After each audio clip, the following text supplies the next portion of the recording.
Vamos a exponer el fallo Avena de México contra Estados Unidos en la Corte Internacional de Justicia para el Centro Psicopedagógico de Investigación de Educación Superior, CEPIES, como tarea del docente Aldo Ramiro Valdés Alvarado.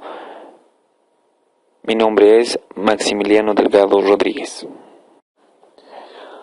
Dentro del contexto general, debemos señalar que este caso Avena, de connotación internacional, ha sido sentenciado por la Corte Internacional de Justicia el 31 de marzo del 2004, debido a la demanda que ha presentado México el 9 de enero del 2003, solicitando el reconocimiento del derecho consular a la asistencia de los 54 detenidos mexicanos y sentenciados a muerte. Sin embargo, esta demanda solo se señalan 51 mexicanos, debido a que los otros 3 ya fallecieron y no era pertinente continuar con esta demanda. Este derecho consular, establecido en el artículo 36, sección B de la Convención de Viena de las Relaciones Consulares, ha sido calificado como un derecho auténtico de los seres humanos a través de la opinión consultiva 16/99 de la Corte Interamericana de Derechos Humanos.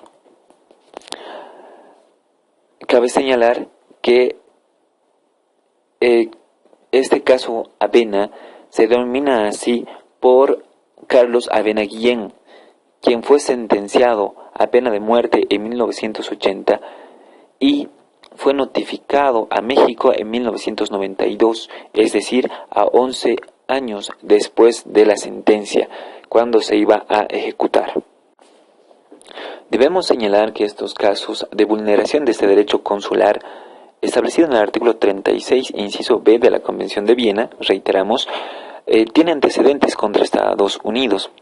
Primeramente, Paraguay puso una demanda el 3 de abril de 1998 y Alemania el 3 de marzo de 1999. Otro antecedente de la pena de muerte en Estados Unidos, debemos señalar que 32 estados de Norteamérica definen como legal la pena de muerte establecida por los juzgados y tribunales en aquel país, y en 18 estados esta pena ha sido abolida. Sin embargo, las mayores incidencias de esta pena capital se dan en Texas y Florida, que son cercanas a México y sufre de migración latente y permanente por la parte de Norteamérica. En el 2013, por ejemplo, 16 casos fueron sentenciados en Texas y en Florida 7. Texas es el principal calificador de esta sentencia de pena de muerte, teniendo 508 ejecuciones desde 1976. En el caso de Avena, la última se realizó el 9 de abril del 2014 con Ramiro Hernández Llamas, acusado de muerte y de violación. Sin embargo, debemos señalar que estos casos no siempre han sido legales, es decir, que por odio o racismo contra los mexicanos se denunciaba aspectos fantasmas o se incriminaba a personas de México como autores de un delito. Y se sentenciaba a pena sin dar lugar a otros beneficios o a mayor duda o investigaciones en el caso. Como podemos ver en este antecedente de la lista de personas incluidas en la demanda, fueron 54 inicialmente, pero como se explicó hace unos minutos, el caso fue tramitado contra 51 mexicanos. En la ficha resumen del presente caso, la denominación es caso Avena por Carlos Avena Guillén. Las partes en conflicto son los Estados Unidos de México contra los Estados Unidos de Norteamérica. La causa jurídica es el incumplimiento a las obligaciones derivadas del artículo 36 de la Convención de Viena de Relaciones Consulares. La causa del hecho es de 51 connacionales mexicanos sentenciados a muerte. La presentación de la demanda se realizó el 9 de enero de 2003 en la Corte Internacional de Justicia de La Haya, en Holanda. Las instancias implicadas es la Corte Internacional de Justicia y la Corte Interamericana de Derechos Humanos. La sentencia fue dictada el 31 de marzo de 2014. La base legal para la presentación de la demanda se constituyen en las normas que dan viabilidad a esta acción ejercida por Estados Unidos de México. Para eso vamos a revisar la Constitución Política de los Estados Unidos Mexicanos en sus artículos 1 y 14 y en el párrafo segundo, el Pacto Internacional de Derechos Civiles y Políticos en su artículo 14 y la Convención de Viena sobre Relaciones Consulares en el artículo 36, numeral 1. Además de la interpretación por la Corte Interamericana de Derechos en la opinión consultiva 16/99 mencionada anteriormente. El derecho vulnerado es la asistencia consular. Sin embargo, este aspecto da lugar a la vulneración a otros derechos identificados, como la vida, la libertad, la presunción de inocencia, la igualdad jurídica y procesal, a ser oído públicamente con las debidas garantías, el derecho a que se conozca el caso por un tribunal competente e independiente e imparcial, a ser informado de la naturaleza y causas de la acusación formulada contra ella, a la defensa técnica y material, a ser juzgado sin dilaciones indebidas y a ser asistido por un intérprete, considerando que los procesos en Estados Unidos son desarrollados en el idioma inglés y no en el idioma español, que es el que se maneja en México. En el presente caso, México ha solicitado a la Corte Internacional de Justicia el reconocimiento de la violación de las obligaciones de Estados Unidos en relación al artículo 36 de la Convención de Viena de Relaciones Consulares. También solicitó el derecho a la reparación restitutio in integrum y el restablecimiento del status quo ante, que significa que se ponga en un estado anterior a la sentencia de pena de muerte a los connacionales mexicanos, para que se dicten nuevas sentencias. O en su caso, solicitó la anulación de los procesos o revisión y consideración exhaustiva de los mismos. Estados Unidos, por su parte, impugnó que México pretendía que la Corte funcionara como una instancia de apelación que no es vigente en el ordenamiento jurídico de Estados Unidos.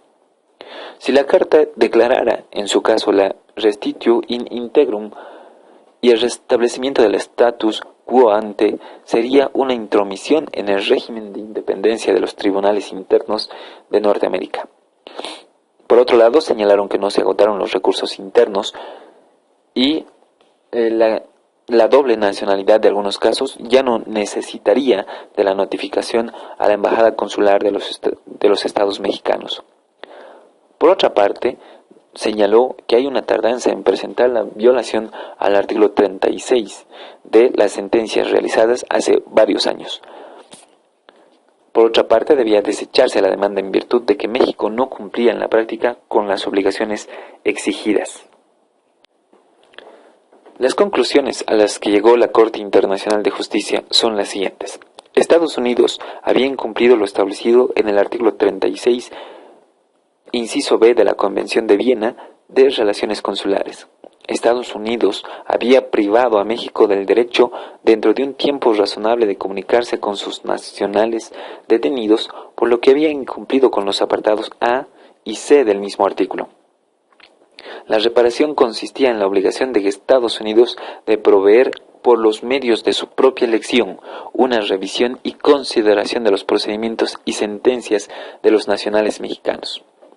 Estados Unidos debía tomar medidas tendientes a asegurar el cumplimiento de sus obligaciones, otorgando garantías de que no se repitan las violaciones a la disposición. La aplicación de la sentencia emitida por la Corte Internacional de Justicia fue que 33 de los 51 casos solicitaron la revisión, pero solo uno ha sido concedida. Se han ejecutado a 4 personas y la última fue el 9 de abril del 2014.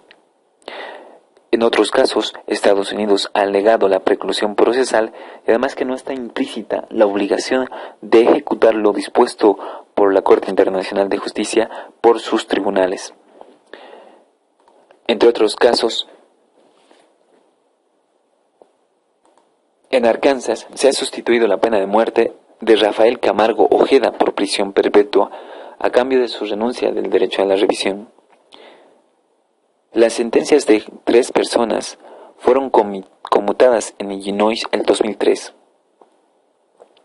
2 personas en Illinois obtuvieron la sustitución de sus sentencias porque la Corte Suprema de Estados Unidos declaró la inconstitucionalidad de la pena de muerte en menores de edad al momento que cometieron el crimen. Y una persona en Texas también se conmutó su sentencia porque la Corte Suprema de Estados Unidos declaró la inconstitucionalidad de la ejecución de personas con retraso mental. Todos estos aspectos nos llevan a relacionar a nuestra materia de derecho penal que pretendo explicar debido a la importancia de los derechos y garantías constitucionales reconocidas por nuestra Constitución y otras normas de carácter supraconstitucional. En el presente caso, la Convención de Viena de Relaciones Consulares ha sido aplicada en nuestro país en casos importantes como por ejemplo el caso de terrorismo recientemente resuelta, pero se debe dar mucha importancia a las garantías constitucionales dentro de un proceso. Gracias.